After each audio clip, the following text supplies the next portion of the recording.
más que cómo romper lo que se creó y crear algo nuevo. No, no es en una industria romper algo y crear que pensar que porque uno creó una nueva forma de escuchar música o reproducir música o grabar música, lo anterior desaparece. No es así porque no existiría lo que tenemos hoy si no se hubiese creado el formato, no solo en lo tecnológico, sino en los acuerdos que se han llegado a realizar. Esto seguramente que acabo de mencionar, lo voy a volver a decir para los que están entrando. Esto es una masterclass de artes. Es mi primera clase que voy a dar y estoy muy agradecido.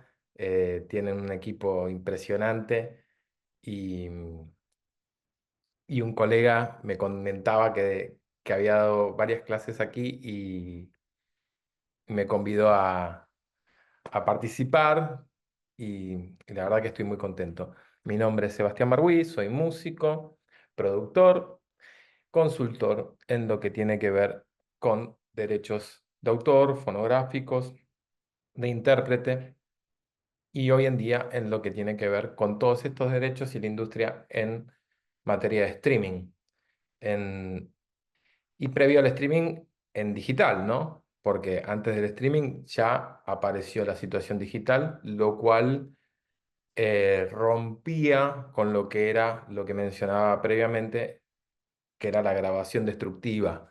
O sea, el vinilo, el cassette o el CD estaban forjados en un material donde quedaba una situación, una huella que se creaba destruyendo un material y ahí se colocaba un derecho fonográfico.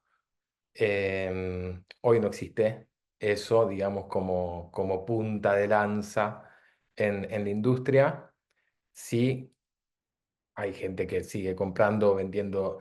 Hay mucha gente que se regala un vinilo y lo agradece, pero no tiene reproductor de vinilo en su casa y está chocho igual, porque es un objeto de colección, porque es un regalo. Y, y hay que entender que en su momento la industria de la grabación destructiva, digamos, de lo que era el vinilo, el cassette, el CD, los picos de la industria, los picos de venta, siempre estuvieron sujetos a las fechas de regalos. Entonces, cuando se vendía la mayor cantidad de vinilos, de cassettes o de CDs a lo largo de toda la historia de la industria fonográfica destructiva, suena fuerte destructiva, pero es a lo que me refiero cuando se agarra un material y se lo marca, y esa marca solamente la puede llegar a hacer la empresa autorizada. No es que venía cualquiera y entonces, no solamente por la tecnología que tenía que usar y por la precisión y las exigencias de la industria, sino ¿cómo, cómo decirlo? Eh, por, por ejemplo, cuando uno mandaba un CD a replicar a una replicadora oficial, no es que vos mandabas lo que querías.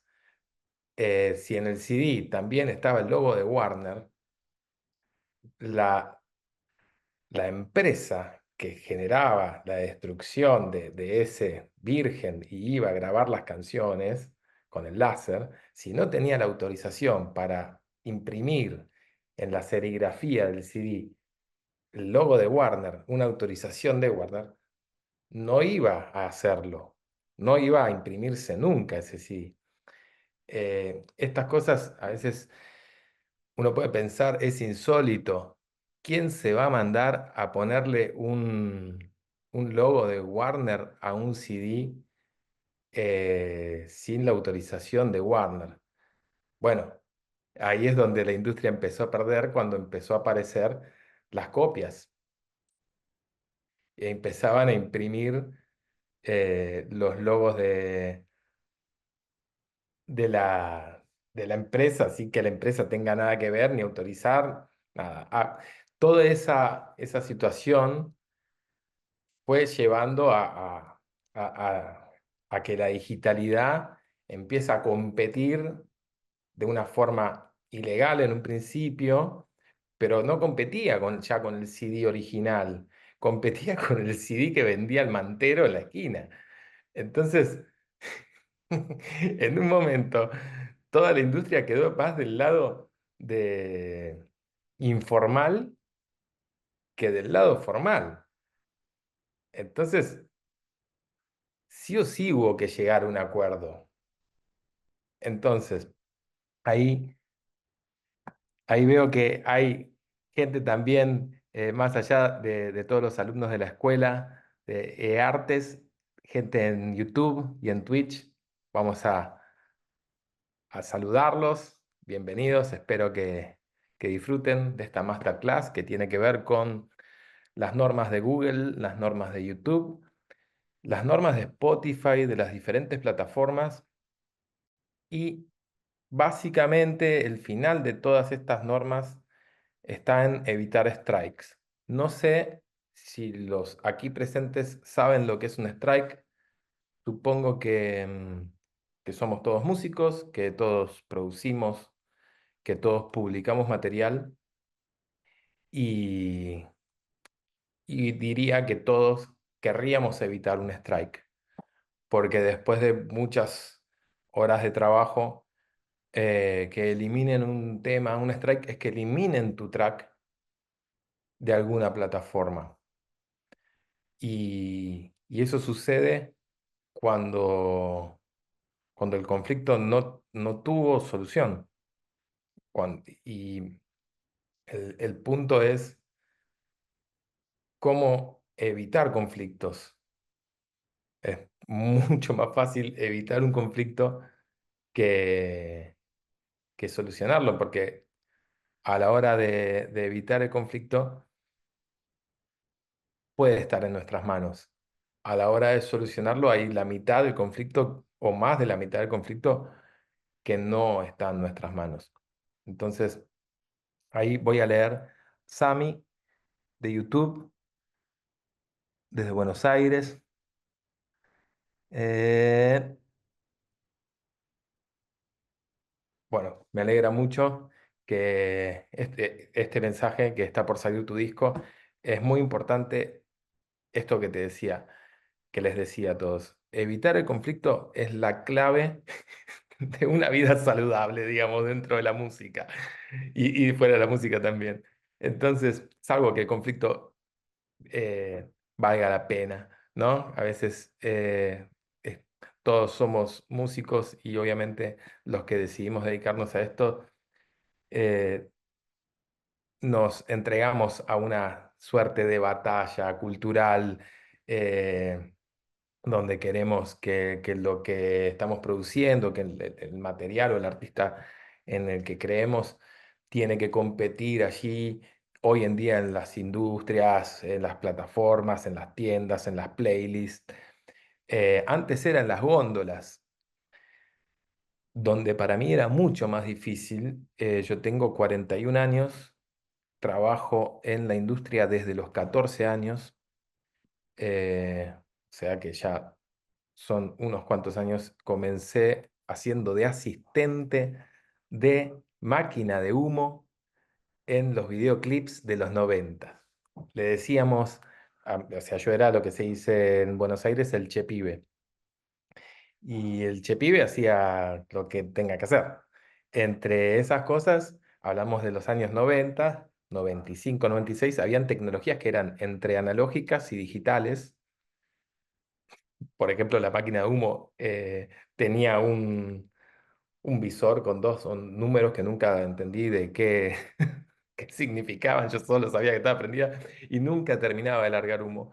Me decían, pará, pibe, pará. Nunca entendí. Eh, Era todo así, era la adaptación de lo analógico a lo digital, que tampoco era tan digital porque era analógico, pero le habían puesto un visor digital.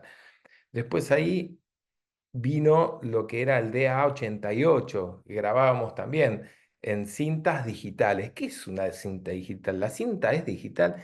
No, la cinta es una cinta, porque si yo sacaba el cassette y llegaba a ser así, la cinta era analógica. Lo que era digital era la lectura de esa cinta que era tan precisa que podías ver por frames, por cuadros. Entonces, a la hora de mezclar, de editar, de coordinar estos cassettes que tenían entre 8 y 16 pistas cada uno, el sistema digital ayudaba muchísimo a poder emparejar la mezcla y los tiempos y el cuidado de la cinta. Ni hablar, lo digital ayuda y mucho. Ahora, ¿qué es lo que pasa con la digitalidad?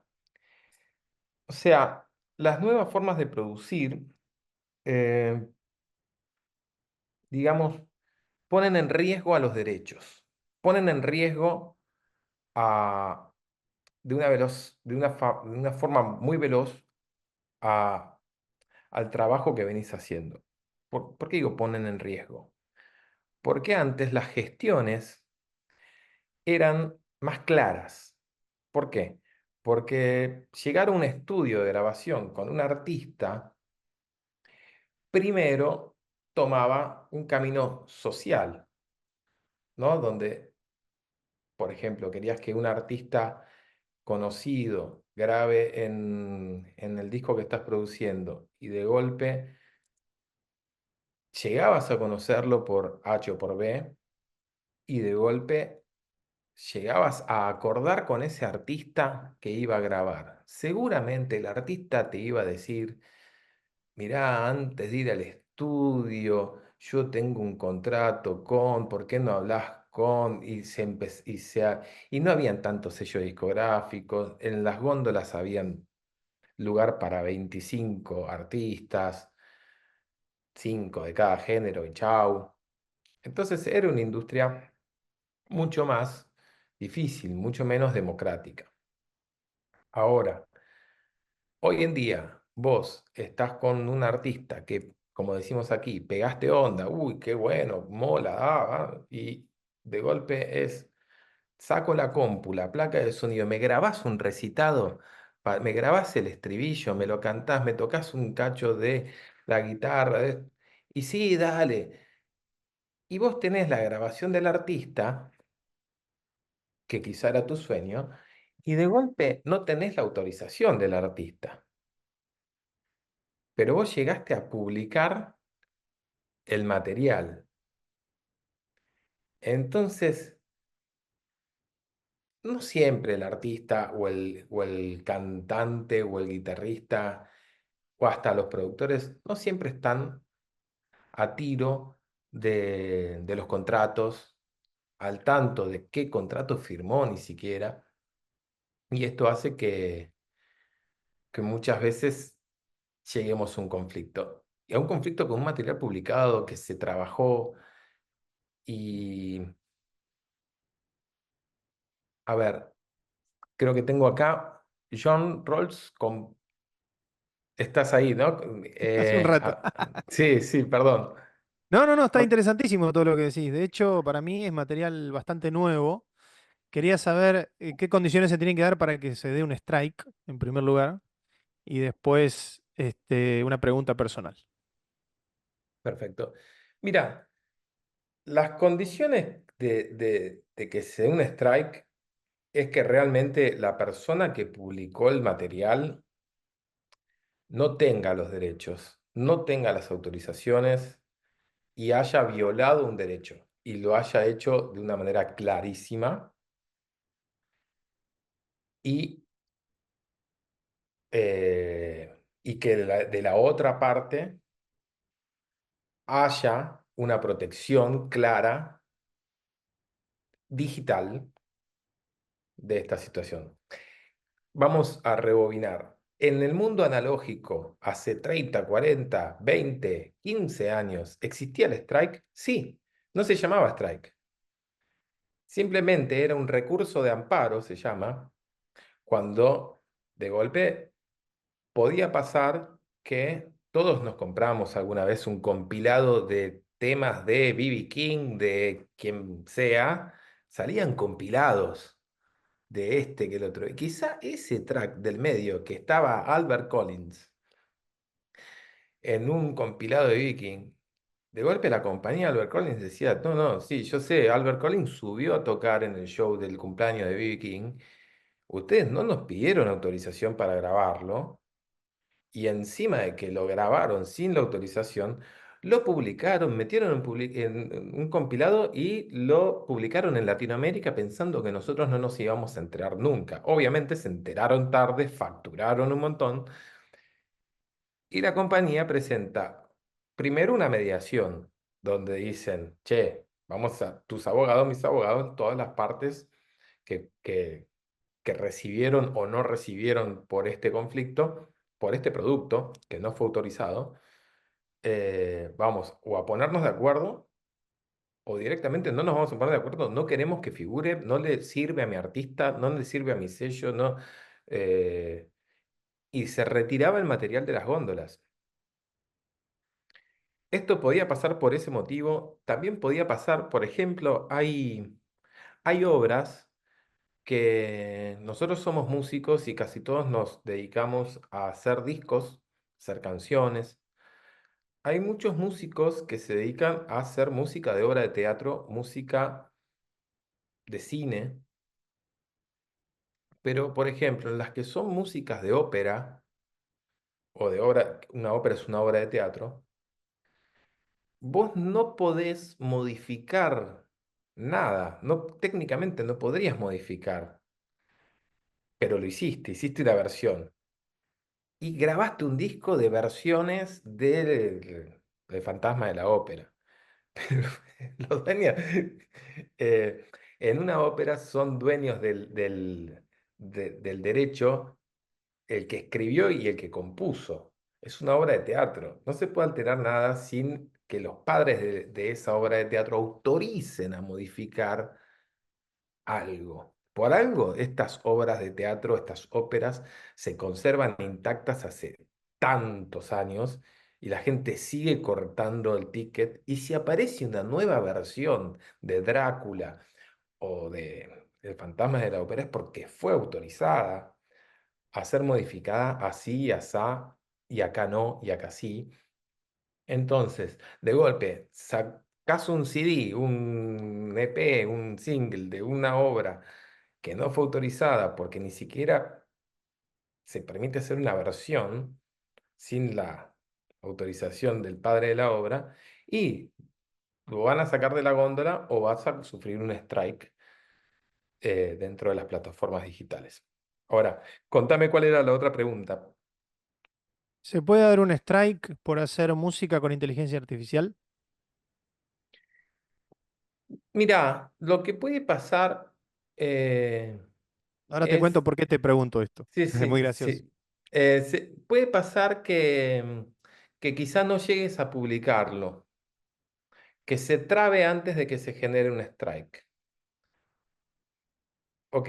Entonces, quizá vos a la inteligencia artificial le das, digamos, de comer, digamos, le das de alimento un tema de Stevie Wonder, un tema de Shaban, un tema de Milton Nascimento y a ver qué me devuelve. Y te devuelve la intro de la armónica, de el teclado de la batería, se arma una mezcolanza y cuando vos decís, bueno, este tema se llama Los Años. Bueno, vamos a cargar los años, que lo hice con inteligencia artificial, yo le di esto, me devolvió eso. Y cuando ya le hiciste la tapa, que quizá le hiciste con inteligencia artificial, quizá contrataste un diseñador, no importa, lo que importa es que invertiste horas. Y horas y tiempo es dinero, es plata, es trabajo. Entonces, está todo ok. Y cuando lo envías a la distribuidora, de golpe a los 3 4 días o 3 días antes de la fecha de publicación, te llega un mail y te dice, mira, acá hay una violación de derecho de autor o no de autor o derecho fonográfico y te aparece una alerta y dice, no llega a ser strike. Le hacen strike antes de que llegue a la cancha, digamos, porque reconocen un fonograma que es ajeno, que ya tiene dueño. Estas cosas están pasando todos los días. Entonces, no sé si te sirvió la respuesta. Sí, sí, sí. En realidad un amigo me desafió, me dice, vos hacete una canción a la vieja usanza, componete una canción y yo me hago una con IA. Y la subimos, dice, y a ver qué pasa. Todavía estamos en el proceso, pero quería saber, pues yo digo, este chabón se va a meter en un quilombo bárbaro y no va a saber cómo salir después. Pues la quiere Puede, publicar. claro, puede ser. Lo que pasa es que em, podés, depende de la distribuidora con la que trabajes, te Creo que es puede Root Note, llegar. la de él, me parece. Hay que ver Road, cuál ¿no? es. Mm, Si hay distribuidoras, yo suelo laburar con Orchard, ujú. es una distribuidora muy seria y que doy fe de que revisan todo, todo revisan. Entonces, de golpe, no es solamente con IA, ¿eh? Porque esto viene desde la época de Charly García. Para los que no conocen a Charly García, es uno de los compositores de Argentina, de rock más importante y una influencia muy fuerte en el rock de Latinoamérica. Charly en su momento, en la época de la cinta, agarró un vinilo de James Brown y en un tema muy conocido, Demoliendo Hoteles, Demoliendo Hotel. un ah, un ah, un ah, Ajá. un ah, eso es un grito de James Brown. Ahí empezó el sampleado. Ahí empecé. Claro, y ahí viene la palabra que vos acabas de mencionar, el sampler. Claro. ¿Qué pasa? Eh, en ese momento pasó. Mm, Después puede no pasar, pero ahí vos tenés dos compañías que quizá ni siquiera son dos compañías, quizá es la misma compañía a nivel mundial. Entonces, ahí tienen un conflicto y ahí tienen un acuerdo.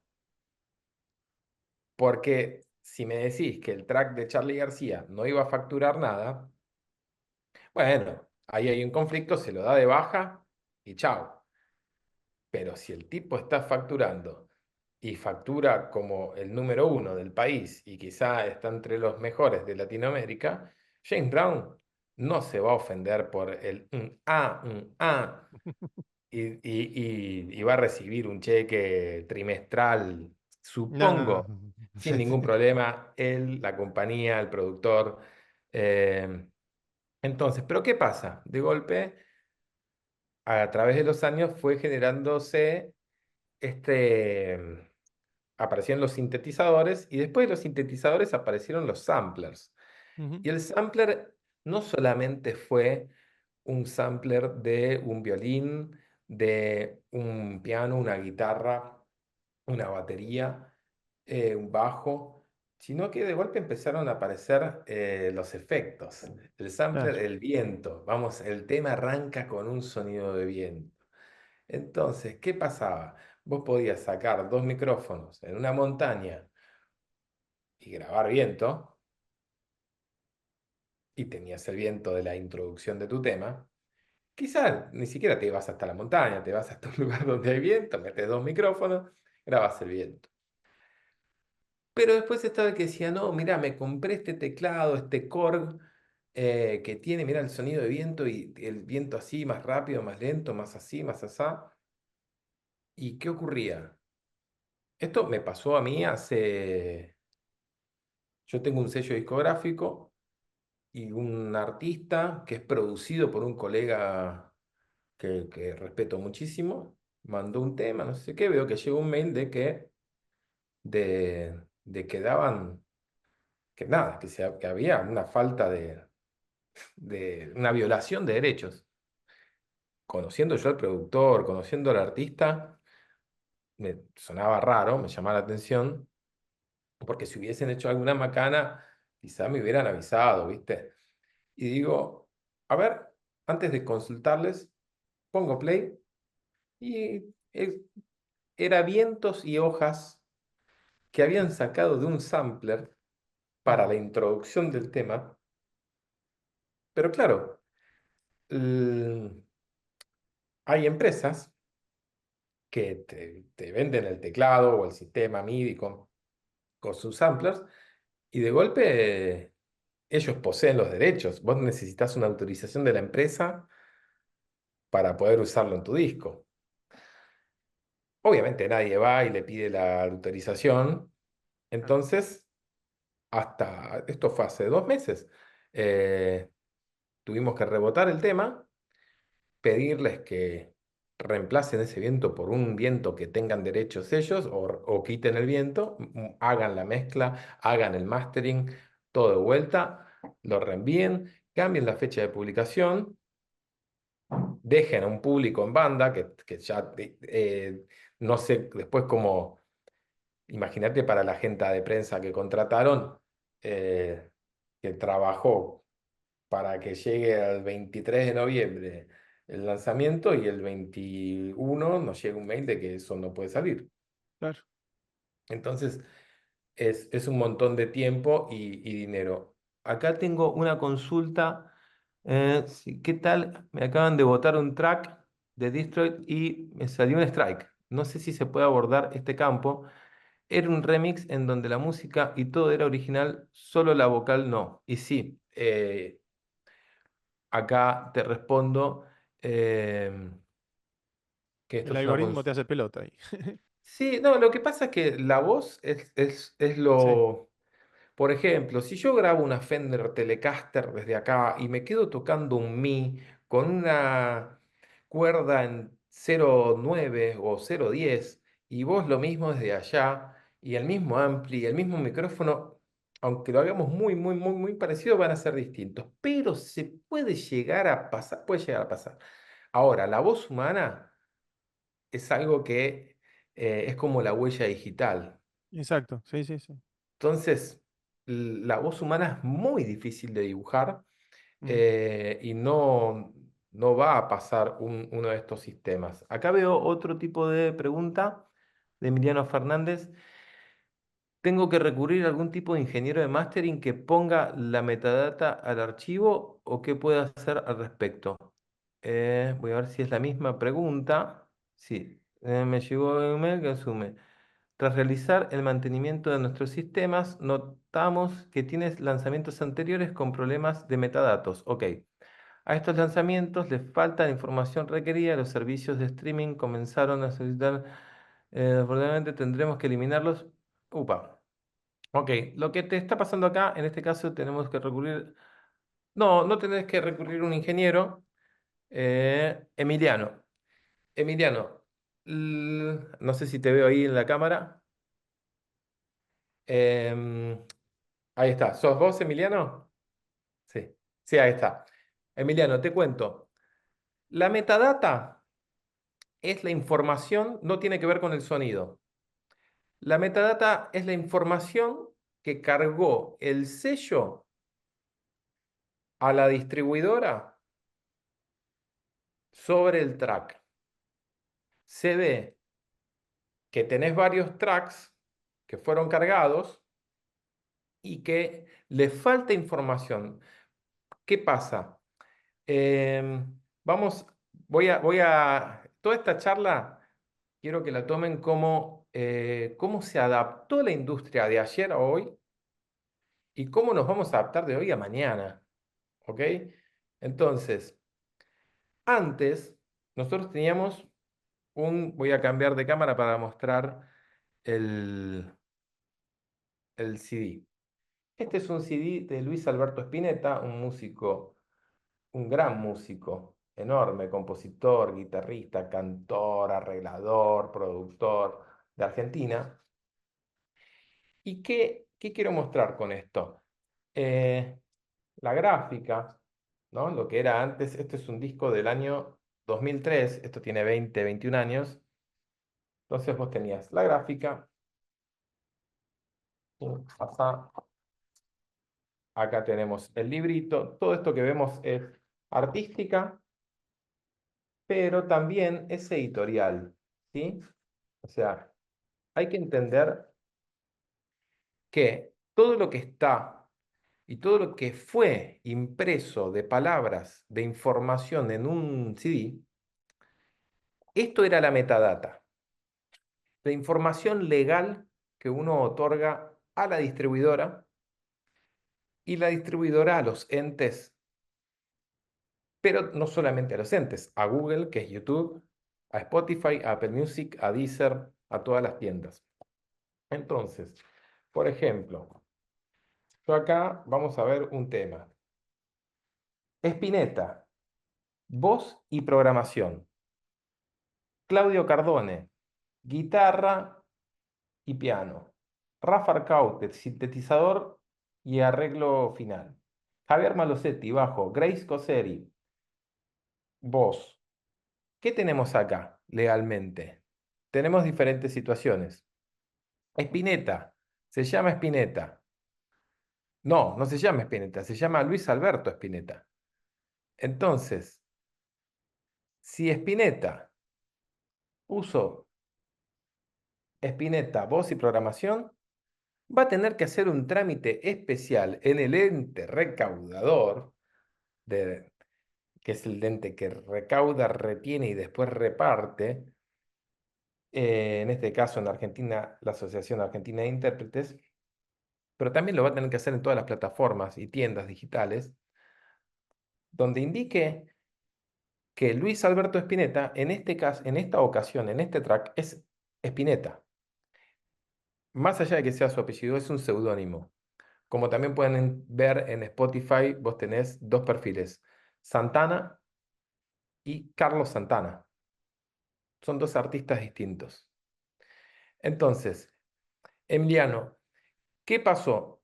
Vos en el track tenés que poner, primero, ¿de quién es el fonograma? ¿Ok? Eso es lo más importante, porque el sello le va a dar a la distribuidora para que la distribuidora le dé a las tiendas un fonograma que va a explotar económicamente en más de 60 países. Lo primero que tiene que tener claro es, primero, ¿a qué cámara pertenece ese fonograma? ¿Cómo se va a saber a qué cámara del mundo pertenece ese fonograma? Con el código ISRC. El código ISRC que tiene cada fonograma indica, primero, de qué cámara es. Ok, es de la cámara de España, de Argentina, de Estados Unidos, de Japón. Bueno, y dentro de esta cámara, este fonograma lo controla y percibe los derechos y es responsable de todo lo que genere, porque también puede generar conflictos, esta persona, que es un productor que es miembro de la cámara. Bueno, después, dentro de ese código ISRC, dentro de ese track, te va a preguntar compositor y autor. Compositor es quien hizo la música, autor es quienes hicieron la letra, que puede ser en plural en ambos casos. A la hora de poner el nombre de la metadata digital de quien compuso, no pueden ir a apodos. Y si van a apodos, deberían ir a apodos que tengan el trámite de seudónimo hecho.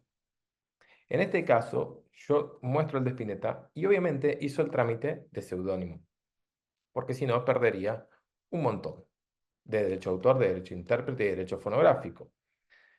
Entonces, em, en la metadata te van a preguntar autor, compositor, autores, compositores, nombres reales en la metadata. ¿En qué país se grabó ese fonograma? Para que coincida, ver ahí si el ISRC coincide con la cámara. Después, intérpretes. En intérpretes lo mismo. Si en intérpretes en la metadata pusiste los nombres de todos los que tocaron, pero no están, no están los nombres reales de esas personas, te pueden llegar a rebotar o te pueden llegar a dar de baja el track porque te dan un tiempo a corregir la metadata. Entonces, tenés eso, tenés la letra también es parte de la metadata que hoy piden las tiendas. Tiene que estar bien escrita. Algunos la copian de internet o la escriben así nomás, la cargan y piensan que ya está realizado. pero la distribuidora le puede exigir que la escriba bien, o sea, que esté separada la estrofa del estribillo, si hay un puente que también esté, o sea, como cuando vos subís al escenario, ¿no? ¿Por qué esto? Porque la idea de muchas tiendas como Spotify es que vos puedas acceder a la letra mientras escuchás el tema y puedas cantarlo y, y tenga una coherencia al texto y te ayude a comprender la letra. Eh, Después, ¿qué otra metadata? Hay una metadata muy importante que, que suele ser donde se equivocan casi todos a la hora de cargar un material en las plataformas y tiene que ver con la parte editorial. Muchos confunden la parte editorial eh, con el CD, con la parte fonográfica. Antes era, me va a editar el disco Warner, Sony, Universal. Pero eso era, me va a fabricar el disco Sony, Warner, Universal. No era, me va a editar. La edición tiene que ver solamente con el derecho de autor. Eso, cuéntenme si está claro o, a ver, no sé si acá tengo una... No. Em, Esa es la parte donde más se han confundido siempre. Eh, Entonces, la parte editorial es un porcentaje de la obra, de solamente los derechos de autor, digamos, música y letra, que controla una editorial. Una editorial es, para definirlo de alguna manera, una especie de estudio jurídico, digamos, especializado en derechos de autor, que, que autorizás a que realicen todas las gestiones, una especie de gestoría, con los distintos entes reguladores del mundo, en un principio, las editoriales trabajan de intermediarios entre el artista y el ente regulador. En Argentina sería entre el artista y SADAIC, la Sociedad Argentina de Autores y Compositores. Se llevan un porcentaje, pero te aseguran que todo va a estar dentro de los rieles que deben estar para que la obra esté percibiendo y también están encima del ente regulador para que también al ente regulador no se le escape nada, ¿no? Porque si no el artista tendría que informarle de manera casi legal, casi notificando legalmente al ente regulador de que estuvo en el canal de televisión y enviarle una prueba de que estuvo, cuándo estuvo y qué tocó, de que estuvo el mismo día en un escenario, en un festival. Todos esos reportes hay que hacerlos de una manera fehaciente, como también en el disco. Esto que se hacía en el disco, todo lo que se imprimía en un disco era parte de la metadata editorial de un disco. ¿Qué pasaba? Hubo muchos artistas muy conocidos que, que perdieron años de derechos de intérprete, pero muchos años y muy, muy, muy, muy conocidos, porque nadie puede ir a hacer, o sea, vos podés tener un apoderado, pero el ente precisa que vos vengas primero, hagas el trámite básico y principal de registro y después traigas a tu apoderado. No puede venir tu apoderado a decir, vengo a inscribir a fulano en SADIC. No, fulano tiene que venir a SADIC a hacer el trámite para decirnos que va a venir un apoderado, que es fulano. Entonces, entre la fama y, y esas cuestiones, muchos artistas no han hecho el trámite básico en muchos entes recaudadores, perdiendo millones, millones y millones, y se enteran ya de grandes. ¿Y cómo? Y sí, y qué ocurre también? El artista tiene un apodo, muchos artistas tienen apodo, Fito Páez, Charly García en Argentina, Paco de Lucía en España. Eh, para el ente regulador, si no viene ese artista y hace el trámite de seudónimo, que también, dato curioso, podemos tener varios seudónimos legalmente dentro de un ente regulador. Entonces, había músicos brillantes, enormes, que tenían hasta tres seudónimos. Entonces, con este seudónimo le componían en la época de la televisión que tenían orquestas y tenían programas infantiles y tenían de todo tipo de contenido y se creaba todo así. Tenías el tipo que tenía para la música infantil o música más de recreación o más juvenil, tenía un seudónimo. Para la música más seria, porque quizá venía desde ese lado, usaba su nombre real. Para otra música tenía otro seudónimo, pero todos esos seudónimos iban a la misma cuenta bancaria a la hora de recaudar, que es un socio. Pero ese socio fue y gestionó todos sus seudónimos. Entonces, ¿qué pasa? Hay muchos artistas que no han hecho el trámite de seudónimo, pero figuran en el librito con el nombre que todo el mundo conoce por su apodo, ese artista, y el tipo piensa que porque está ahí con su apodo va a cobrar. No, el ente va a recaudar todo y va a esperar 6 meses. Y si a los 6 meses no apareció, por lo general se reparte todo eso que recaudó entre los cinco que más recaudaron. Así. Lo cual es a veces medio injusto por verlo de alguna manera. Hay países donde sí doy fe que llaman y te dicen, che, esto es, usted es fulano, sí, esto es suyo, ¿por qué no viene a hacer el trámite? Porque está a punto de vencerse, o te mandan un telegrama, una carta donde te explican la situación. Eh, y esto mismo ocurre también con Google, YouTube, Spotify, Apple Music. ¿Por qué se da un strike?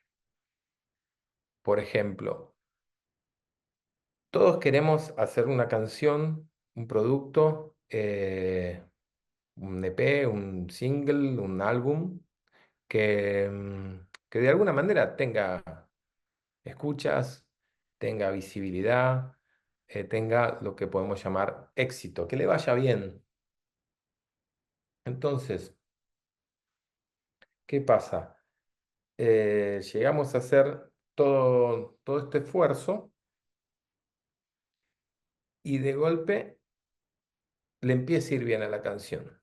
De golpe empieza a asomarse y vos decís, bueno, ya cruzó la barrera de X cantidad de reproducciones,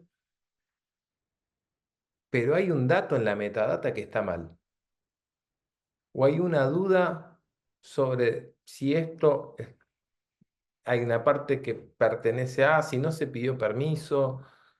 Bueno, ¿qué hace Google, YouTube o Spotify o Apple Music?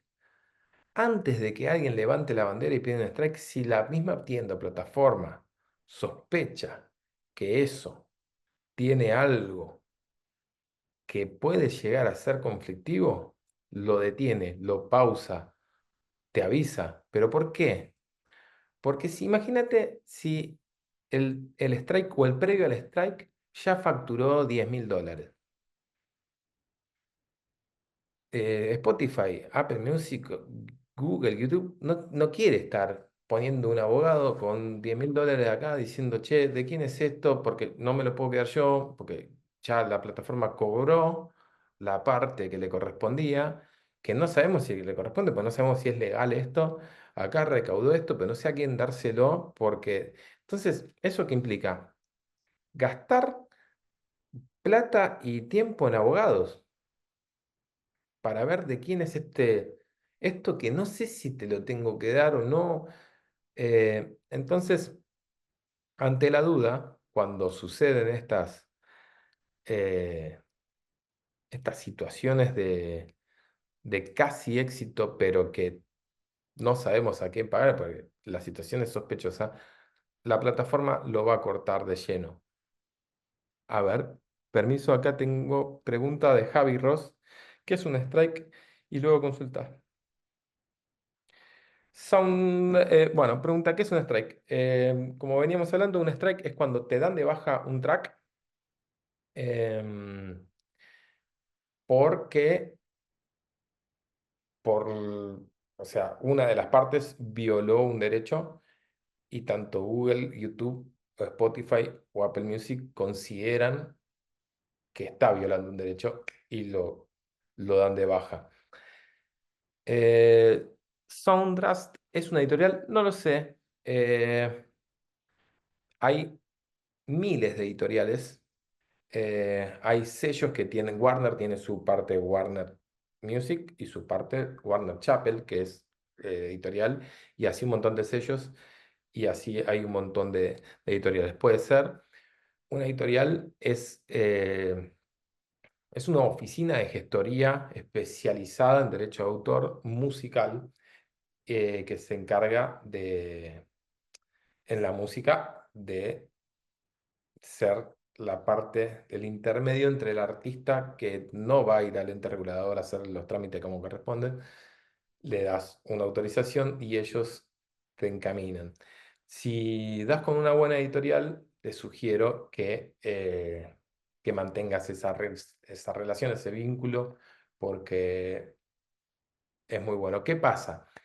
¿Qué es lo que nos da una editorial? Da garantías, pero ¿a quién? Al músico también, a Sadaic también, pero hoy en día las tiendas digitales que reciben más de 30.000 tracks por día para publicar, imagínate lo que es revisar eso, es, es- es imposible. Si vos ves que hay una editorial que conoces dentro de la industria, decís, ok, si llega a haber algún problema aquí, sé con quién hablar. Llamo a la editorial y le digo, ¿qué haces, José? ¿Cómo estás? Che, este track, esta obra de ustedes, sí. ¿Vos conocés al autor, al compositor? Sí. ¿Con quién la escribió? Ta, tum, pum, pum. ¿Y cómo fue? Bueno, eso es lo que le da la garantía a la tienda. La tienda también te pregunta en la metadata si vos controlas el 100% de los derechos de autor, tu sello, o el artista o el productor, o controlas una parte porque hay una parte que la maneja la editorial o si hay varias editoriales. Y en el caso de que haya una o varias editoriales, que menciones qué editorial. ¿Por qué? Porque si hay un conflicto, o un pseudo conflicto, o un principio de conflicto, quizá vos ni te enterás, porque aparece el conflicto, la distribuidora llama al sello, el sello le dice a la editorial es fulano, va, ahora ni con llamado, se ve en la metadata, hablan directamente con la editorial, vía mail seguramente, y le digan, tenemos esta situación con este track y esta obra. Ustedes dan fe de esto, sí, y acá tengo los contratos, ta, ta, ta, ta, ta, y esto cuándo fue registrado, ta, ta, ta, y cuándo fue publicado, tum. Y ahí se evita un strike y quizá vos ni te enteraste. Eh, Veo acá, perdón que tengo otras preguntas. ¿Se necesita forzosamente una editorial con esas nuevas reglas? No diría forzosamente, pero sugiero que se trabaje con editoriales para que, por ejemplo, vamos a dar un ejemplo. Em, por ejemplo, un primo mío hace muy buenos alfajores. El alfajor es una golosina y yo digo, che, vos haces el mejor alfajor del barrio. ¿Cómo no estás en la tienda del Carrefour? ¿Cómo no estás en la tienda del día? Tenés que estar en la góndola. Si vos haces el mejor. Bueno, sí, bueno, y poner que invertimos, hacemos el alfajor, se lo llevamos. Y Carrefour o Día nos va a decir, qué buen alfajor que haces, es bárbaro, y mirá qué lindo packaging hiciste, pero no tenés el código de acá, se llama RNPA, que es la autorización para vos estar, o sea, lo que a mí me da fe de que vos no vas a intoxicar a todo el mundo con eso. Entonces, la que le tenés que dar a una tienda tan grande que recibe propuestas todos los días, miles de propuestas todos los días, es que haya una editorial que sea visiblemente una garantía de que la editorial ya firmó un contrato donde vos te comprometés a que le estás entregando un producto limpio, un producto claro, un producto tuyo. Y que si en ese producto vos le decís, mirá, esto lo compuse yo, pero lo otro lo compuso mi primo, el de los alfajores, la editorial va a decir, bueno, que venga tu primo, vení vos. ¿Quién compuso de la letra? ¿Vos compusiste la mitad? No, yo compuse una. Bueno, entonces vos tenés el 75% de la letra, vos el 25% de la letra. De la música. Bueno, yo en realidad tenía esta música que es de otro primo, pero no le avisé. Ah, no le avisaste, bueno, avisale a tu primo, al otro. Y si no quiere venir, que te firme una autorización y le mandamos los papeles. Entonces la editorial se encarga de que a la distribuidora ya lleguen con los papeles de autor y de compositor de manera correcta y que Spotify no se va a atajar un lío, porque si Spotify pone a trabajar, sale a vender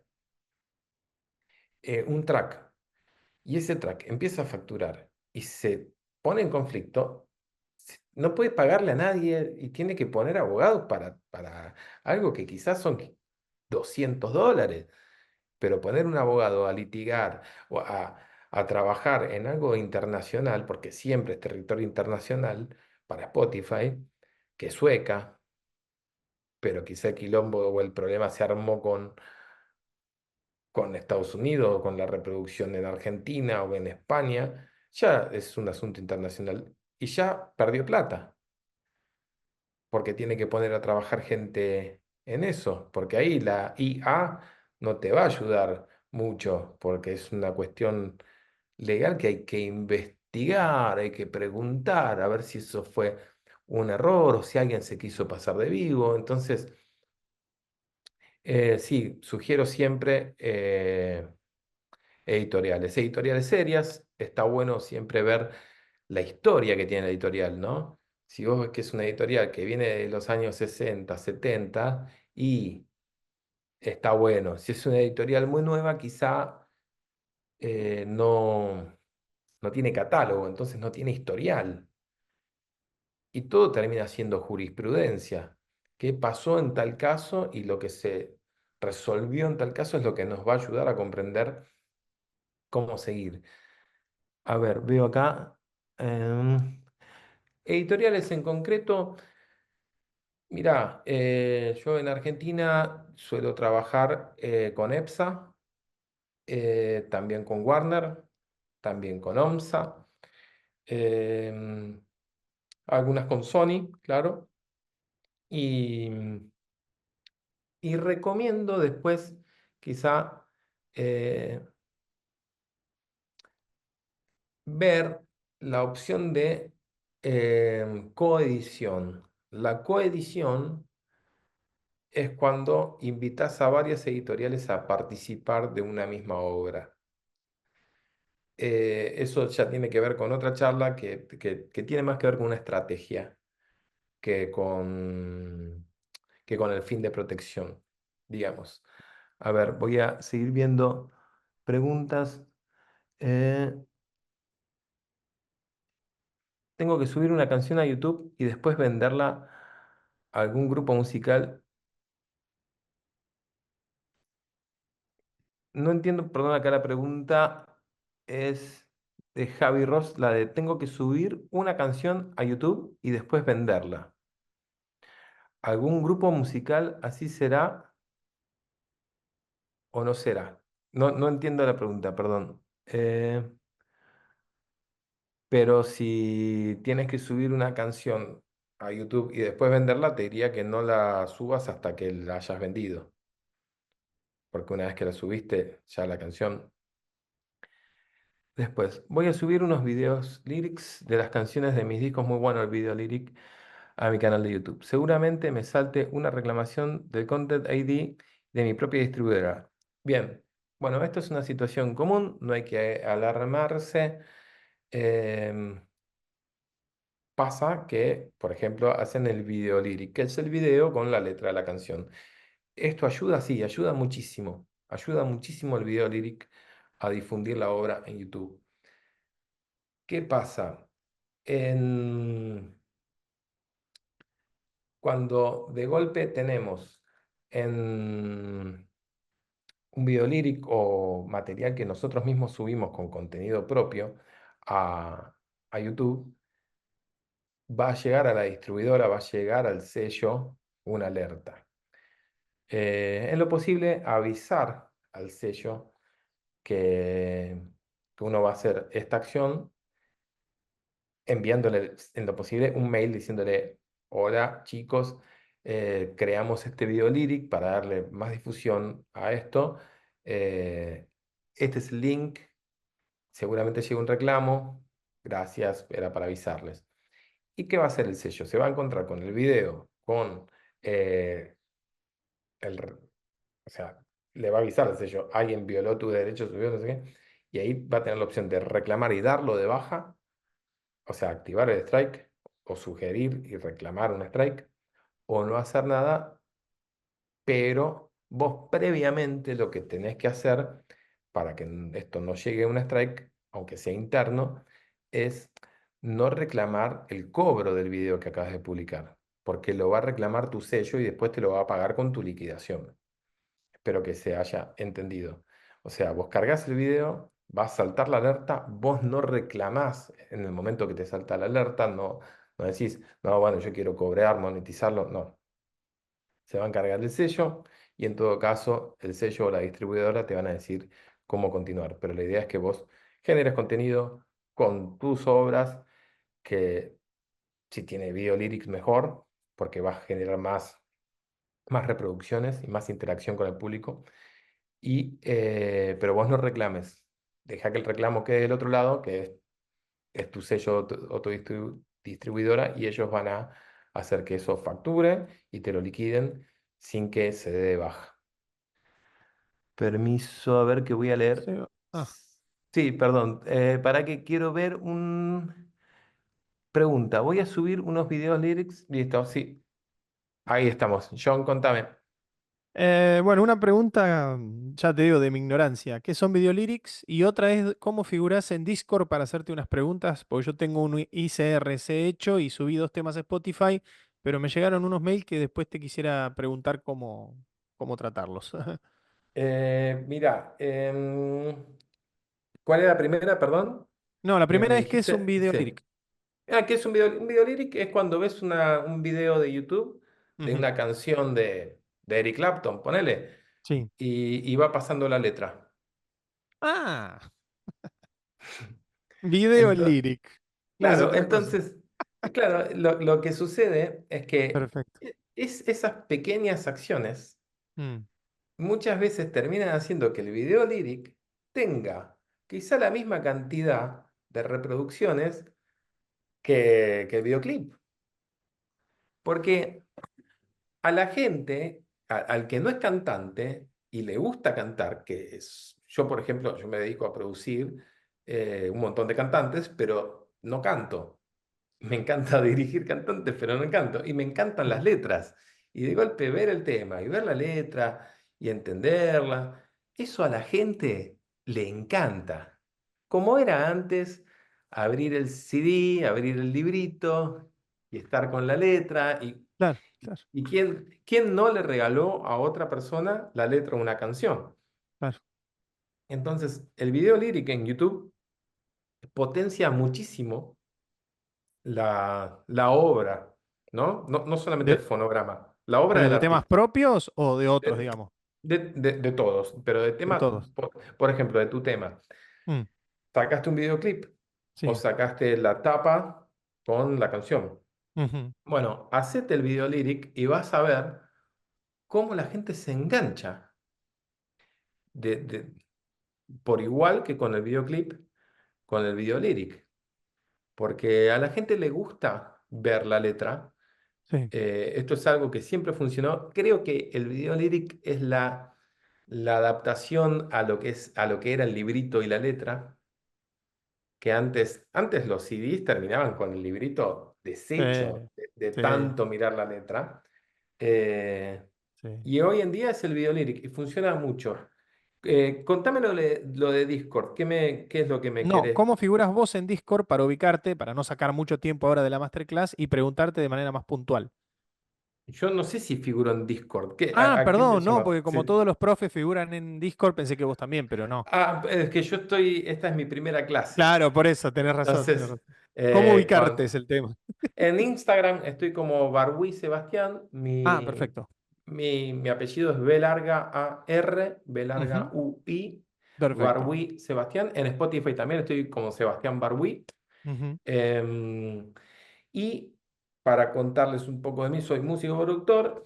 Empecé muy chico a trabajar y empecé como socio de Sadaic a los 14, 15 años también. Firmaba mi mamá, tenía que ir a ujú. cobrar ella, yo no podía cobrar, yo era representado no inscripto, pero con una leyenda más que implicaba que yo no, claro, no podía tener, no podía facturar, no había manera. Claro. Ella era, yo era el padre de la obra, pero ella era la representada en La representación. madre del padre era ella. Sí, exacto. La madre del padre de la obra. Y es que el padre de la obra o la madre de la obra eh, termina siendo siempre un heredero, es para arriba o para abajo. Por Claro. ejemplo, me ha tocado la situación de tener que gestionar una versión donde sí, donde realmente se modificaban cosas estructurales de la obra de Edith Piaf. Ah, claro. Y terminamos hablando con los herederos, que son los padres de la obra al día de hoy, quienes pueden autorizar a modificar una nota. O sea, vos con la editorial puedes conversar de la explotación de la obra, con el sello discográfico también puedes llegar a hacer acuerdos de cómo explotar esa obra, pero nunca de modificarla. La única persona que puede autorizar a modificar la obra es el padre de la obra Ujú, o el heredero del padre de la obra. claro. Por eso, por ejemplo, ahora en breve va a estar saliendo en Netflix Cien años de soledad Mm, de García Márquez García Márquez. y otras cosas que García Márquez no quería que se publiquen, pero que ahora los padres de la obra son los herederos y disponen de decir que sí, que no, que... Sí, sí, manejan ellos ahora. Claro, y ahora van a haber un montón de fanáticos que van a decir, no, esto sí, esto no. Mm, Eh, entonces, hay que ser conscientes de eso. Para, para ir a algo más práctico de cómo evitar cualquier tipo de strike, siempre tengamos en cuenta algo que es ¿viste cuando una carta que mata a todas? mm, Bueno, la carta que mata a todas es la autorización. mm, Entonces, ¿qué pasa? Hoy estamos en una época, y ya hace años que estamos en épocas donde no solamente estamos grabando un disco, sino que hay dos cámaras, otro está filmando, otro está haciendo esto, otro le está haciendo una nota a los músicos mientras terminan de grabar, mientras el otro graba. Entonces, a veces la cantidad de contenido que estamos generando es tan grande que es incontrolable. ¿Quién grabó? ¿Quién tocó? Pero cuando estábamos grabando, vinieron tres cantantes invitados al estudio, por ejemplo, ¿no? Y esos tres cantantes son famosos, más el cantante de la banda, más los ingenieros de grabación, más los artistas, más los camarógrafos, más un periodista que le está haciendo la nota al cantante antes de grabar, al otro cuando salió de grabar. Está todo el mundo grabando, está todo el mundo grabando, está todo el mundo generando contenido. Esto hablo desde la experiencia propia. Entonces, ahí hay un derecho de imagen múltiple. Ahí hay un derecho de obra, porque siempre se está escuchando una canción o se está usando una canción del disco de referencia. Entonces, por todos lados tenés un multiverso de derechos. Y nadie firmó ninguna autorización. Y somos todos amigos, pues somos todos músicos, nos queremos, no sé qué. Pero Y yo quiero que a vos te vaya re bien y vos querés que a mí me vaya re bien. Pero si a vos te va re bien, seguramente vas a firmar un contrato con la competencia del que a mí, si me llega a ir re bien, compite con el tuyo. Y aunque seamos todos amigos, hay una competencia. Y esa competencia hay limitaciones. Vos no vas a jugar para mi equipo si yo compito con vos, porque esto pasa en el fútbol como también pasa en la música. Sí, sí.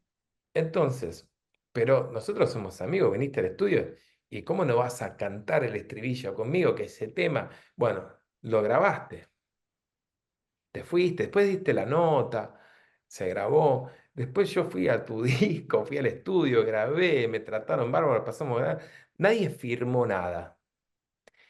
Pasan los años, lo que vos hiciste y lo que yo hice genera un monto a liquidar.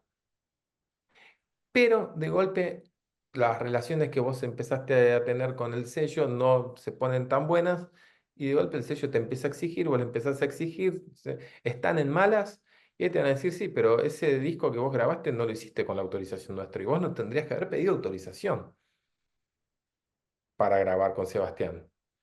Y fuiste solito, entonces, ¿sabes qué? Vamos a pedirle el strike. Y a mí, Ah, claro, y a mí se me viene el strike. claro, Entonces ahí yo te voy a llamar, y te voy a decir, che, John, escúchame, ¿cómo, cómo es? Pará, ese es mi mejor disco, me lo van a dar de baja. Entonces, paren, vamos a foja cero. claro. Somos productores, estamos generando contenido también. Bueno, eh, siempre hubo hoja de autorización. La hoja de autorización es un contenido que dice, por ejemplo, voy a, voy a leer lo que dice una hoja de autorización estándar, que después se lo van a compartir. Ya te agregué y ahí te escribí, así que ya está. Ok, Ya te va a mira, llegar. hoja de autorización, ¿no? En la ciudad de Buenos Aires, el 20 y pico de octubre de 2024, atención, Sebastián Barbuí presente, de mi consideración, por intermedio de la presente, dejo constancia que participé como intérprete o ejecutante en la grabación de los siguientes fonogramas barra videogramas. En adelante el fonograma junto al artista fulano de tal, que son propiedad intelectual de Sebastián Barbuí o quien haya pagado el estudio o quien se pone el nombre del estudio, el nombre del álbum que va a ser o de la canción que se grabó. Y después vienen cuatro puntos fundamentales de todo tipo de autorización. Es el que grabó, es el guitarrista, es el cantante invitado, ¿sí? Que dice en el punto uno que mi participación la he unos mates, el alfajor de mi primo, un asado o el encuentro Un o, arreglo, exacto. o un arreglo que puede ser monetario o la amistad. Eso, pero bueno, ahí ya deja claro eso. Y que en consecuencia no tengo derecho a reclamar ninguna otra suma ni concepto ni a ninguna otra persona o empresa por la grabación, ni por la posterior reproducción, utilización o comercialización del fonograma, ni por el ejercicio de las autorizaciones de los puntos 2 y 3. Punto 2, que en este caso yo, que Sebastián o quien Sebastián indique, podrán disponer, reproducir, poner a disposición, publicar, distribuir, modificar, comercializar o utilizar el fonograma para todos los medios, formas o procedimientos que actualmente se conocen o se conozcan o inventen en el futuro, en todo el mundo y a perpetuidad, todo lo cual autorizo irrevocablemente. Eso es el punto 2. Punto 3. Que Sebastián Barbuí o quien Sebastián Barbuí indique podrá reproducir o utilizar mi nombre artístico, mi marca, datos de trayectoria artística, en general mi imagen para comercializar, promocionar o publicitar el fonograma, los álbumes correspondientes de los mismos, etcétera, etcétera. Y autorizo. Y cuatro, y este es el punto más importante, que es donde el que grabó se autoprotege y dice que me reservo expresamente el derecho de cobrar los importes que como intérprete me corresponde ante el ente recaudador en Argentina, la Asociación Argentina de Intérpretes y otras organizaciones que correspondan. La ejecución pública del fonograma, que son de mi exclusividad, de mi exclusiva propiedad. Sin otro particular, firma, aclaración, documento, instrumento que grabó y listo. Ahí está el documento que lo están publicando acá desde la escuela. Em, este documento, en mi experiencia, em, salva m- miles de conflictos a nivel militar. Me ha pasado de golpe un camarógrafo que yo no sabía ni más que el apodo, pero estábamos grabando un disco con un montón de figuras y se estaba filmando paralelamente un documental que tenía que ver con el material, con el disco, porque eran los 50 años de carrera de un artista. Uno de los camarógrafos no pudo venir porque tuvo un problema o se engripó, mandó a un reemplazo. Ese reemplazo, gracias por venir, era un cámara que estaba en la cámara fija para las notas. Era entrevista. Él ni entrevistaba, había un periodista que entrevistaba. El tipo se fue ese día con dos discos rígidos, con un montón de notas a un montón de artistas muy importantes. No aparece y de golpe mandó una carta documento a través de un estudio jurídico. Eh, Digo, pero ¿quién escribe esta carta? No, no sé quién es que me manda una carta documento. Em, y al tipo que yo quería ubicar por los discos rígidos no aparecía, nadie me sabía contestar. Era este tipo que como habíamos grabado con varios artistas conocidos, pensó que, no sé, que lo que él había grabado como camarógrafo era derecho de él. No sé, se ve que Sí, esto alguna pasa fruta muchas. mandó ahí. Claro, se ve que lo que pasó es que a la persona que se la contrató como camarógrafo, que era amigo de él, no podía venir. Y esto fue sobre el pucho, como decimos nosotros, fue, bueno, bueno, viene tu amigo, bueno, ¿y la paga? No, sí, yo le pago a él, bueno, él le iba a pagar a él, yo entiendo que le pagó, pero el tipo se encontró con algo de un nivel más alto de lo que esperaba y dijo, acá yo me llevo el material y después les negocio, que porque el tipo pensó que, pero ¿qué pasa? Cuando encaro producciones o cuando encaramos como productores producciones grandes con mucha gente, tenés que tener esta autorización que se mostraba, una cantidad así, y una tablita, ¿viste? Esas, tac, donde Sí. vas anotando, bueno, llena así. Y apenas entras, mandás una persona, la más amable, a que todos firmen. El primero en firmar sos vos. El segundo en firmar es el artista principal.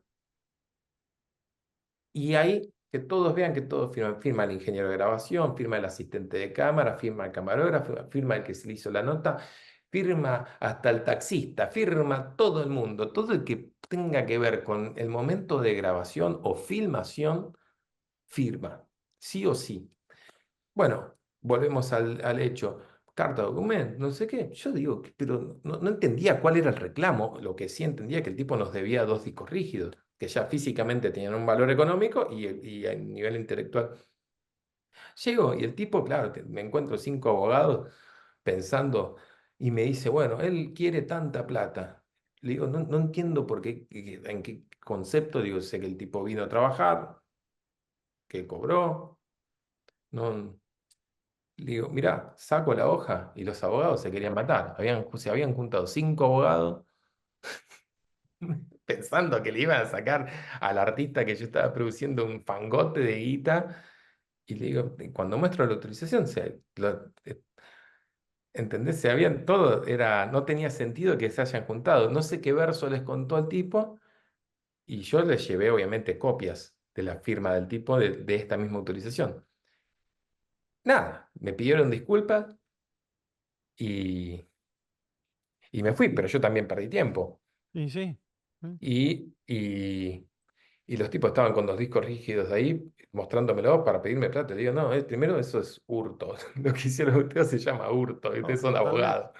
Ustedes no pueden tener eso. Yo acá tengo el ticket de compra de los discos rígidos, el material de adentro, la autorización del material de adentro es a mi nombre.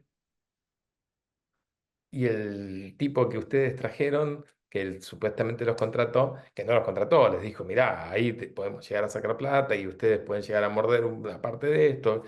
Entonces, vamos todos, pensaron, no sé, Mm, pensaron.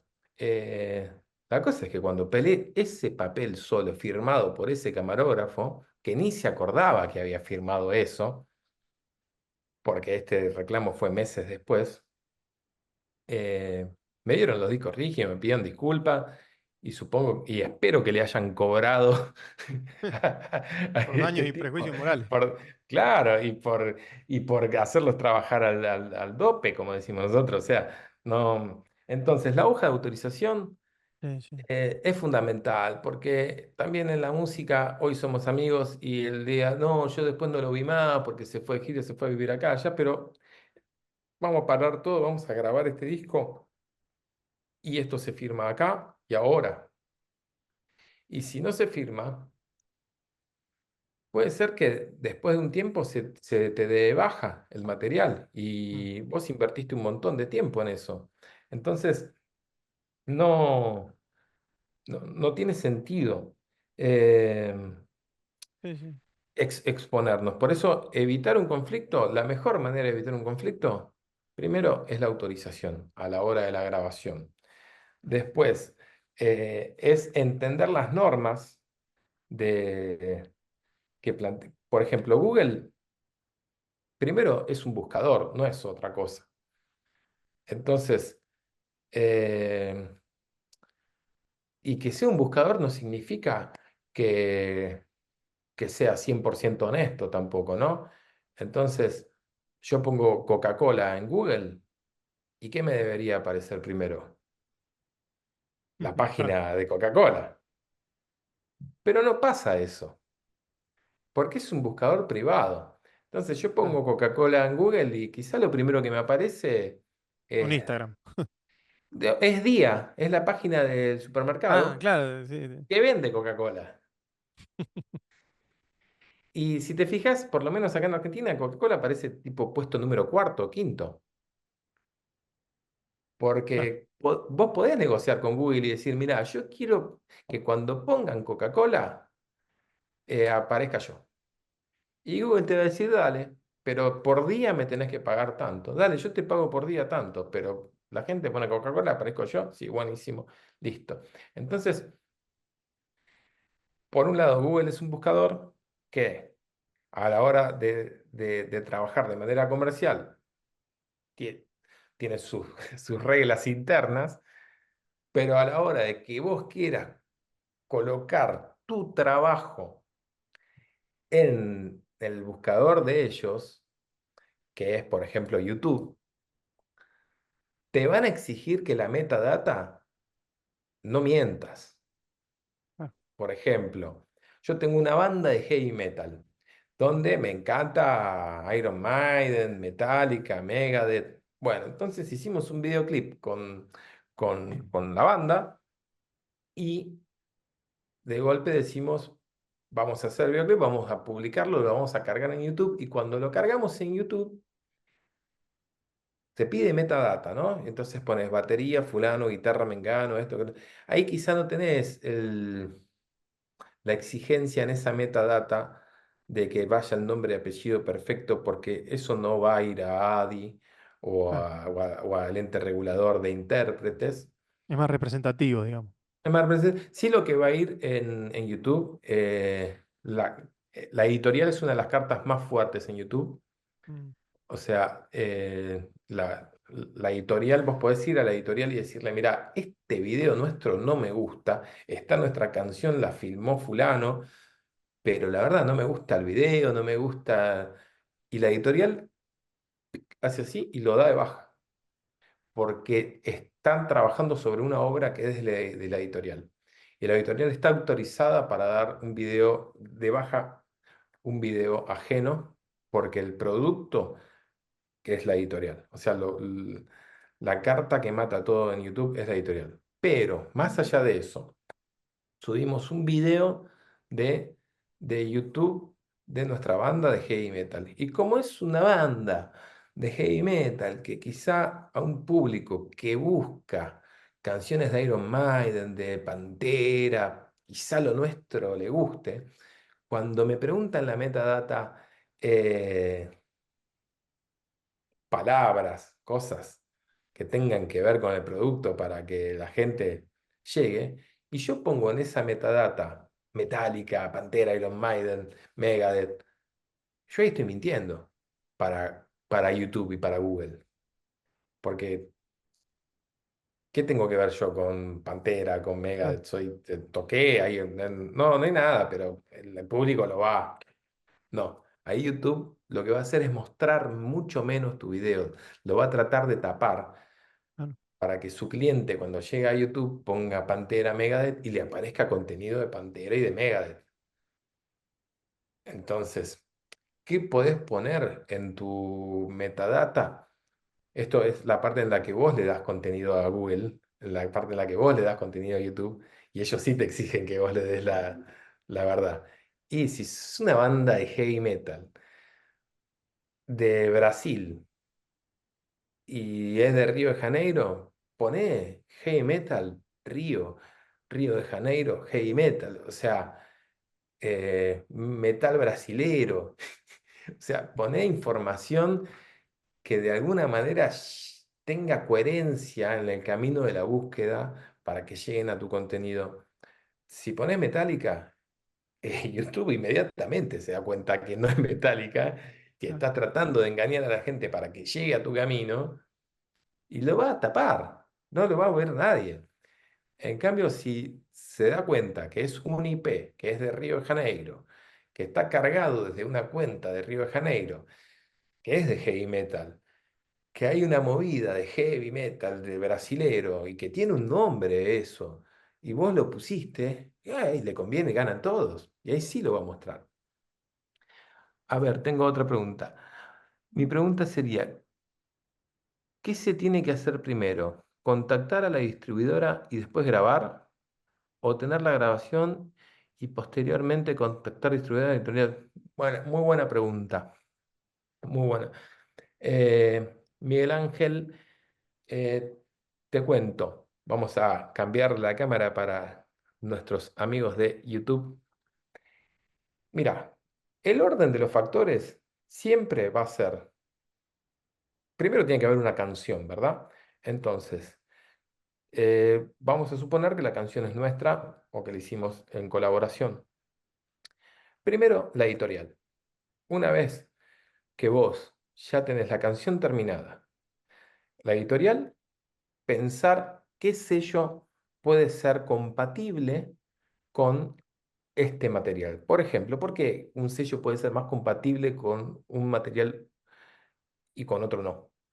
De golpe yo, mi carrera fue siempre muy cercana a la obra de Piazzolla, a la obra del tango. Entonces, por esto mismo, yo eh, tengo mucha influencia en el mundo del tango, en plataformas y fuera de plataformas. Entonces, si hicieron un disco de tango, y yo te diría que sería una buena opción trabajar juntos, porque desde el sello te puedo dar un montón de recursos. Ahora, si la obra es la canción, la obra es una obra muy cercana al rock o al funk, y anda con un sello que tenga más que ver con ese género. ¿Por qué? Porque va a tener un vínculo directo con los periodistas de rock y de funk y con el área de rock y de funk de las plataformas. Entonces, el sello, y hoy hay tantos sellos, eh, tiene que estar orientado al género y al público que apuntamos. La distribuidora sería algo que es tarea del sello con qué distribuidora trabaja. Yo creo que lo ideal sería eso. Primero editorial, una vez que tenés la editorial, hasta con la misma editorial conversar con qué sello podemos potenciar más el producto. Y después la distribuidora es algo que tiene que ver más del sello.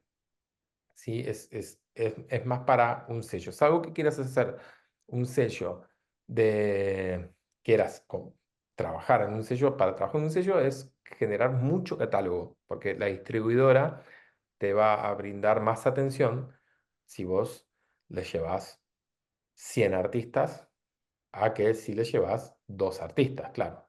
Entonces, si son dos artistas, mejor trabajar con un buen sello que te oriente y que ese sello tenga una buena distribuidora, a que armarte un vínculo directo con una distribuidora para trabajar con dos o tres artistas.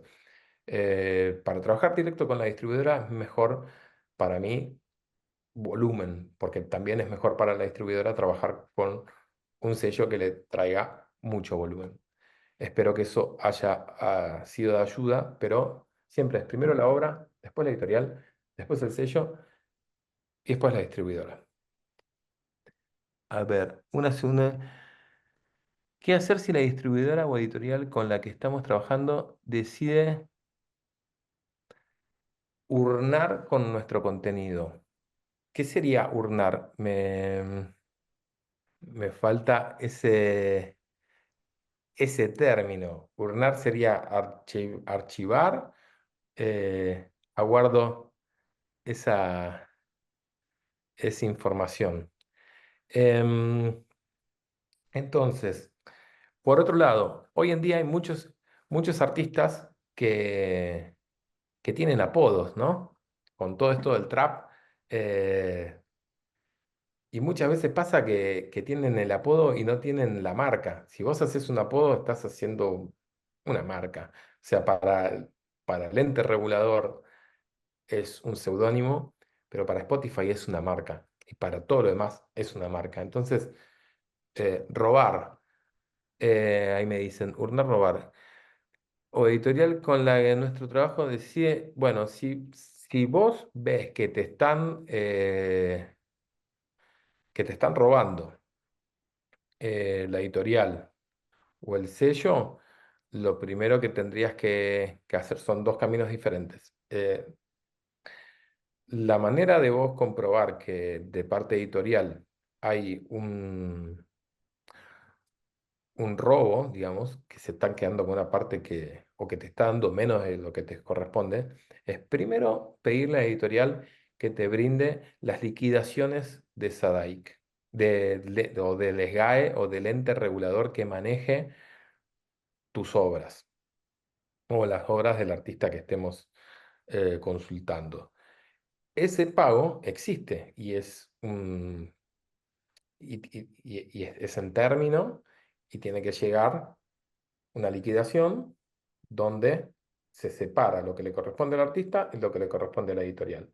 Ese informe te lo tiene que dar la editorial. Si no te lo da la editorial, lo pedís al ente regulador y ahí vas a tener las dos caras de la moneda y vas a decir, ok, si el ente regulador recaudó tanto y me pagó tanto, pero la editorial está cobrando esto y a mí la editorial me dijo otro número, ahí podés pedir primero la anulación del contrato, que en editorial es una materia muy difícil, pero si tenés una prueba, se elimina el contrato, se da de baja, pero la denuncia de editorial habría que activarla primero en el ente regulador de derecho de autor, que siempre te va a proteger primero a vos. Debería suceder eso.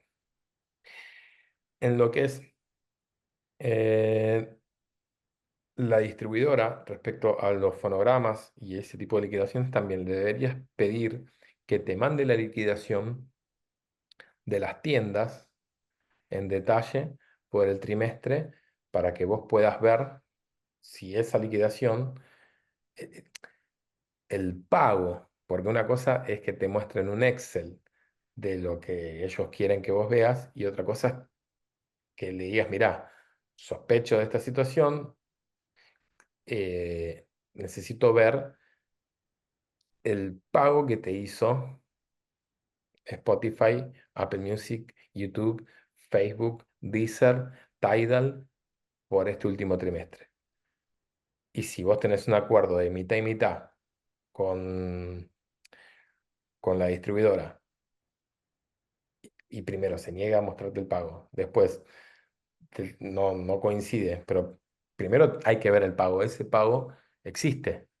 Entonces, si no aparece el pago, es que podés, para mí, pedir la disolución del contrato y lo ideal siempre es hacerlo bajo eh, una notificación fehaciente. Esto se llama una carta documento que la redacta un abogado y se envía por correo y se le notifica que quedó notificado de esta situación y que tiene 15 días para responder legalmente y que van a ir a una mediación donde se van a poner de acuerdo de seguir, de no seguir, de compensar las partes eh, o de ponerse de acuerdo de seguir de una nueva forma.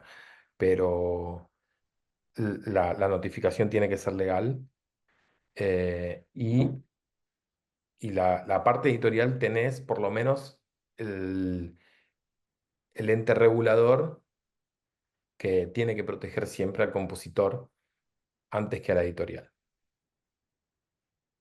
A ver, espero que esa respuesta haya sido de ayuda. Tengo algunas anotaciones. ¿Qué pasa? Las nuevas formas de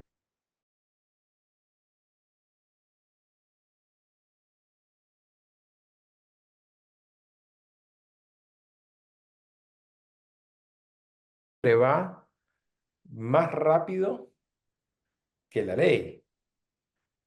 Entonces, lo mínimo que podemos hacer es estar al tanto de cómo era la ley hasta ayer. Porque si no estamos al tanto de cómo era la ley hasta la semana pasada y la tecnología hizo ¡pum!, vamos a estar totalmente desfasados. Entonces, es muy importante estar atento a eso. Después, em, algo que es muy importante para lo que yo llamaría, no es un strike, sino es lo que suele suceder cuando te dan de baja el lanzamiento, ¿sí? Vos tenías programado el lanzamiento y de golpe te dicen que no, por H o por B. Una de estas cuestiones en, en la naturaleza de las tiendas, así como Google tiene sus políticas, sus formas, Spotify tiene sus formas para un strike, YouTube tiene como un concepto, Spotify tiene otro concepto y Apple Music tiene otro concepto, ¿no? Vamos a hablar de estas tres tiendas o plataformas que son de las más importantes del mundo. Entonces, em, ¿quién, quién paga más? ¿Apple Music, Spotify o YouTube? Apple Music. Apple Music paga por lo menos 10 veces más que Spotify. Por lo menos. En las liquidaciones de Apple Music, si te va más o menos bien, es increíblemente mayor la liquidación a algo que le va muy bien en Spotify. O sea, algo que le va así en Spotify, a algo que le va así en Apple, yo me quedo con esto. O sea, la liquidación es al revés. Vos tenés 3 millones de reproducciones en Spotify y estás cobrando esto, y vos tenés esto de reproducciones en Apple Music y estás cobrando esto comparado. Es inversamente proporcional. Es rata los suecos. No. Eh, no, pero no es de rata a los suecos, es de que cada país en Spotify tiene un valor de liquidación que, que es sujeto a su valor de suscripción. Mm, Argentina, por ejemplo, tiene uno de los valores de suscripción más baratos del mundo. mm, Por ende, la liquidación de Argentina, del valor de un streaming, es muy baja. Está después de la India, debe ser el segundo. Eh, ¿Y qué pasa? Y hay que contemplar que en Spotify casi el 40% de las reproducciones son gratuitas. Mm, La reproducción gratuita en la mayoría de los países no tiene ni valor. claro. Entonces, eso ya, ya sé Sí, ya es que pérdida. ya hay una pérdida muy grande. Mm, En cambio, en Spotify, en Apple Music no hay gratuito y la paga es muy buena. Entonces, no es que tenés que competir por la playlist como es en Spotify. No, si hay oyentes activos que escuchan tu obra en Apple Music, eh, la paga va a ser buena. Y hay países en concreto donde escuchan más en Apple Music. Rusia, por ejemplo, es Apple Music. Em, y, y de golpe, em, en Rusia, vos tenés el Facebook, que Vkontakte se llama, y en el Facebook de ellos, algo que es muy común es que los invito hasta que se hagan un perfil de Vkontakte para entender qué pasa con sus productos en ese lado del mundo. En Facebook, en el Vkontakte que usan los rusos, al lado de su foto, naturalmente está la música que escucha la persona, es algo común. Entonces yo voy al perfil de John y veo el disco que John dejó para escuchar esta semana. Y yo de golpe, mira, y entré. Y ahí ya empezaron a facturar todos. En cambio, nosotros tenemos el Facebook que está todo conflictuado con los derechos de Spotify. Facebook se llama mal con Spotify. Si pones @Spotify, va a esconder tu publicación. Si pones YouTube, ahora está todo bien, pero durante años estuvo todo mal. Entonces, en Rusia eso se dijo, bueno, se paga, pum, pum, pum, no hay mucha vuelta y funciona. Entonces, ¿qué quiero decir? Apple Music, al ser la plataforma que mejor paga, no es que mejor paga solamente al músico, al productor, es a la distribuidora, al sello, a los medios, a las redes, a las marcas, a todos. Entonces no está negociando, obviamente debe negociar, pero y su cliente paga una suscripción cara y la calidad es buena o no hay nada o es buena.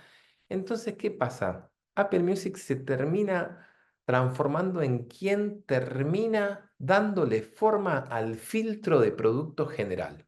¿Qué quiero decir?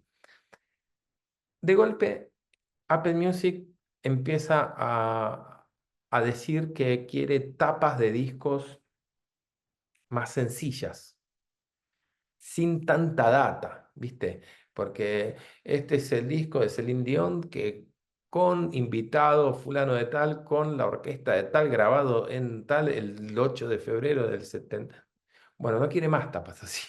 Entonces, vos mandaste justo un disco de un artista que está produciendo, que te mandó a tu sello, y es fulano de tal, con invitado tal, con arreglo de tal, en tal lado, con no sé qué, y de golpe te llega un mail y te dice, te rebotaron la tapa. ¿Cómo me rebotaron la tapa? ¿Pero qué dice la tapa? ¿Qué es que está mal de la tapa? No, es mucha información. Pero si hace un mes te mandé un disco igual, mismo artista, medio lo mismo, y no me la rebotaste. No, sí, pero Apple Music ahora no quiere tapas con tanta información porque dice que no tiene sentido, porque la tapa se ve chiquito y queda estéticamente mal, no le interesa. Eh, entonces, te quedan dos caminos. Uno es hacer una tapa para Apple Music y una tapa para todas las demás. No, pero la misma distribuidora te dice, rebotamos la tapa, hace una tapa nueva, más sencilla, con menos info, y todo ese camino lo está marcando Apple Music. Es más, ahora Apple Music tiene tapas móviles, que en otras plataformas no lo puedes usar, pero si haces una tapa móvil con movimiento y que es un cuadro, lo puedes usar en Apple Music. Entonces, muchas de las condiciones de un lanzamiento hace ya un par de años que las impone Apple Music y, y termina mandando y termina construyendo el camino a seguir de, de los lanzamientos, porque te termina trabando el lanzamiento, te vuelve la pelota con todo el lanzamiento y dice, muchachos, la tapa está rebotada, pero Spotify no la rebotó, pero la rebotó Apple Music. Y vos te conviene que te vaya, por lo menos poner un pie en Apple Music, porque un pie en Apple Music quizá te genera más que un éxito en Spotify. Porque si hiciste 1 millón de reproducciones en Spotify, pero la mitad son gratuitas, eh, esa es la diferencia. Entonces, hay que pensar en que estamos en una adaptación, porque casi yo estoy en esto desde hace más de 10 años trabajando con un sello digital. Curo playlists oficiales de Spotify desde que Spotify llegó al Cono Sur, a Latinoamérica, 2018. em, y nadie me daba bolilla, como se dice. Yo iba a los sellos, a los productores, les decía, "Che, mirá, recién cuando llegó la pandemia, todos empezaron a decir, eh, ¿cómo es esto de Spotify?" Ya era tarde, ya era tarde, ¿entendés? Entonces, eh, hay que, estamos llegando a nivel equipo, estamos llegando como un poco tarde a esta adaptación, porque a muchos les costó renunciar al CD, soltar eso y, y empezar a conocer más de este mundo. Acá tengo eh, ¿cómo tener éxito con una canción en YouTube? Hay que pagarle a la plataforma YouTube. A mí no me interesaría el dinero, primeramente, sino que conocieran la canción. Mira, lo que podés hacer, la pauta en YouTube es algo muy bueno, es un muy buen recurso. Lo que, lo que sí hay que tener claro, eh, esto es lo mismo que antes de que exista YouTube. Algo que me enseñó un periodista muy importante, un señor muy mayor de hace muchos años, una vez produciendo una maratón, esas maratones que se hacen de televisión, y en un momento yo estaba ahí, más de productor de la música, y Héctor Larrea, y también estaba Antonio Carrizo, dos bestias. Y en un momento el tipo paró a todo el equipo y dijo, vamos a la oficina, mientras, no sé, pasaban una tanda y los sentó a todos y había gente muy grosa de conductores porque era una maratón de muchas horas. Y empezó a decir, háblale a uno. Ustedes quieren hablarle a todos. Y explicó, claro, si vos estás en un show, se te empieza a ir la gente y vos querés convencer a todo el mundo, mientras más querés convencer a personas diferentes, se van porque no te cree nadie. Entonces, lo importante es hablarle siempre al mismo. Siempre hablale al mismo. No, no cambies por miedo a que se vaya a otro. Porque vos le tenés que hablar al mismo, ¿viste? Le hablas al punk. A ese punk, bueno, siempre le hablas a ese. Y siempre, y siempre hay un punk en cada cuadra. Y en un momento vienen. Entonces, ¿qué quiero decir? Vas a vas a invertir en realidad, porque no es un gasto, es una inversión, la publicidad que vuelve. Si lo haces bien, vuelve. Entonces, vas a pautar en YouTube, ¿qué te diría? Eh, Fíjate, ¿cuál es tu producto? ¿Quién es tu público? ¿Y qué escucha y qué ve tu público? Entonces, hay una forma en YouTube donde decís, bueno, quiero poner video, quiero poner mi canción. Cuando termina, por ejemplo, que a tu público le gustan los Ramones. Entonces, cuando termina los Ramones, cuando termina eh, Hey Ho, Let's Go de los Ramones, cuando termina esa, que aparezca mi tema. ¿En dónde? En tal país. ¿A quiénes? A varones o a mujeres de tal edad, de tal fecha a tal fecha. y ahí pone tu video. Y ahí enfoca la pauta. Pero también contempla, si vos estás diciendo, bueno, voy a contemplar que ya identifiqué mi público, es este, le voy a hablar solo a ese punk que termina Los Ramones y ponga la pauta, bueno, pero si es un fin de semana largo, no lo hagas. Todas las reproducciones, escuchas y lanzamientos, o sea, llega el viernes y es así. El sábado es así. El domingo es así. El lunes feriado es así. Entonces, ¿qué te diría? No hagas la pauta el viernes, sábado, domingo, lunes feriado, sino que hacerla martes, miércoles, jueves y que termine el viernes o que termine el jueves. Porque la gente usa la música para acompañarse cuando va a trabajar o cuando vuelve de trabajar, cuando está desayunando, cocinando, cuando está en acción, en rutina. La música es una compañía en rutina para la gente. Entonces, cuando la gente se ve con amigos porque se junta a jugar al fútbol, a navegar, a hacer un asado, a lo que fuese que haga el fin de semana, o tareas, o los hijos, o los chicos, o la familia, los cumpleaños, es cuando menos consume contenido.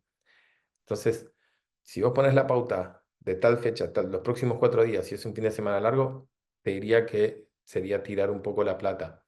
Entonces, lo ideal sería eso que te decía, ubicar al público, hablarle siempre al mismo y hacer un seguimiento de la pauta, no una semana, sino decir, bueno, voy a hacer esta pauta atrás de los videos de este artista, que en X, Los Ramones, eh, y quizás hacer una calecita, ¿no? De golpe decís, bueno, pero este público puede estar en todo este territorio, entonces no pongas todo el territorio de una. Anda, este territorio, después este de al lado, después este de al lado, después este de al lado, haces como un círculo y no todos los días atrás del otro, sino de martes a jueves, la semana siguiente de martes a jueves acá, la semana siguiente de martes a jueves acá y así. Así, el fin de semana la gente esta te da ganas de ir a verte en vivo y no en YouTube, que encima en YouTube se consume poco. Espero que eso sea de ayuda y también eh, hay que tener en cuenta cómo llevar al público de Spotify a YouTube y cómo llevar al público de YouTube a Spotify. Eso es algo que se puede ir construyendo también. Bueno, nos quedan 5 minutos. Si alguien tiene alguna pregunta más, soy todo oídos. Y si no, puedo seguir contándoles sobre las diferentes tiendas. Em, Perdón, estoy leyendo a ver si tengo... bueno, ya vimos el detalle de que Apple Music condiciona los lanzamientos y... em, bueno, ahí creo que tenemos todo. Lo que suele suceder para quedar en algo concreto es la jurisprudencia, es la situación, cómo se definió judicialmente un conflicto. Entonces, eh, estamos en una etapa de adaptación. Entonces, surgen conflictos y hay que ver cómo, profesor, ¿cómo se llama la plataforma de Rusia? Con B corta, Contact, creo que es con K. Eso es como el Facebook de ellos. Pero, ¿qué pasa? Como es una red social muy, muy, muy, muy popular, la, la colocación de un material que lo que vos ya, lo que uno eh, publicó antes de la guerra con Ucrania, está dando vueltas allá, está facturando y se está cobrando. Lo que está prohibido, digamos, es que no le entregan a Rusia los nuevos productos, pero lo previo está y factura y se paga bien. Bueno, nos quedan 3 minutos, voy a leer acá. Y si gran parte del público y el mundo en general suelen consumir contenido en redes sociales solo por consumir, ¿cómo es que puedo generar esa conexión con el público que buscamos? Eh, y en Apple solamente es el suscriptor pago y por eso y paga un monto mucho más elevado que Spotify o que otras plataformas, por eso la liquidación de ellos es muy buena. Acá quiero entender la pregunta. ¿Y si gran parte del público y el mundo en general suelen consumir contenido en redes sociales solo por consumir? Ok, eso se llama escucha pasiva. ¿Cómo es que pueden generar esa conexión con el público que buscamos? Bueno, las escuchas pasivas son las que más oyentes generan, por ejemplo, en las playlists de Spotify. Em, el oyente pasivo que escucha una playlist que se llama Café con leche y la pone porque le gustó la tapa, porque está desayunando y quiere algo tranquilo. eh, y ahí descubre artistas. O sea, lo que hay que tratar de hacer con el producto es llegar a una escucha pasiva. Eso es muy bueno, que muchas veces se da por redes sociales. Y una vez estando en ese acceso a hacer una escucha pasiva, poder llamar la atención. Pero, y tener todo en regla para poder percibir los derechos y cobrar lo que significa estar en una escucha pasiva que puede llevar tu canción a que tenga millones de reproducciones solo por estar en escucha pasiva, que sería esto de las redes sociales y playlists, etcétera, que ya está todo muy cruzado. Bueno, gracias a todos. Gracias a eArtes, John, gracias por estar ahí. Gracias a cada uno de los alumnos, gracias a la gente de YouTube, de Twitch que están siguiendo la clase y espero que les haya servido esta masterclass y, y cualquier cosa seguiremos en contacto. Muchísimas gracias, saludos para todos y espero Nos vemos, verlos pronto. profe. Seguimos por Gracias. Instagram si, si Dios quiere. Va, como quieran. En Instagram soy Barwi Sebastián Perfecto. y espero estar dando más clases aquí, que es un placer. Nos vemos. Gracias. Nos vemos.